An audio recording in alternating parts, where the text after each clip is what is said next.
কাল আমাদের দারহাটায় হট্টেশ্বরী মায়ের মন্দিরে ঘটে গেল এক অলৌকিক ঘটনা। দেখো, এই হচ্ছে সেই মন্দির, দারহাটার হট্টেশ্বরী মায়ের মন্দির।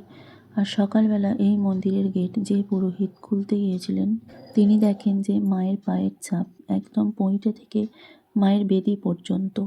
আমার কানে আসায় আমিও গিয়েছিলাম, তবে একটু বেলা হয়ে গেছিল।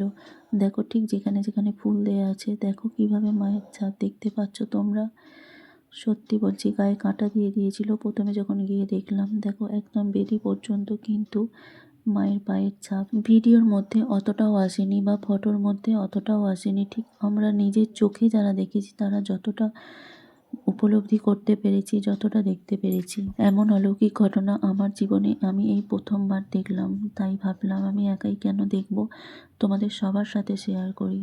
মা কতটা জাগ্রত তোমরাও দেখে নাও।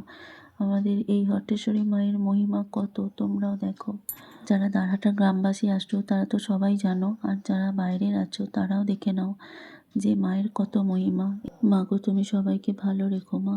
আর এই ঘটনার পরেও কাল এক ভদ্র মহিলার এই মন্দিরের মধ্যেই ভর হয়েছিল, আর তার মুখ দিয়ে মা কিন্তু নিজের সমস্ত কথা বলেছেন। সেটা যদি তোমাদের সাথে শেয়ার করতে পারতাম তো খুব ভালো লাগতো, কিন্তু এই মুহূর্তে সেটা আমার কাছে নেই। যদি কখনো পাই তাহলে তোমাদের সাথে শেয়ার করব। ভিডিওটা সবাই একটু শেয়ার করে দিয়ে দেখার সুযোগ করে দিও সবাই।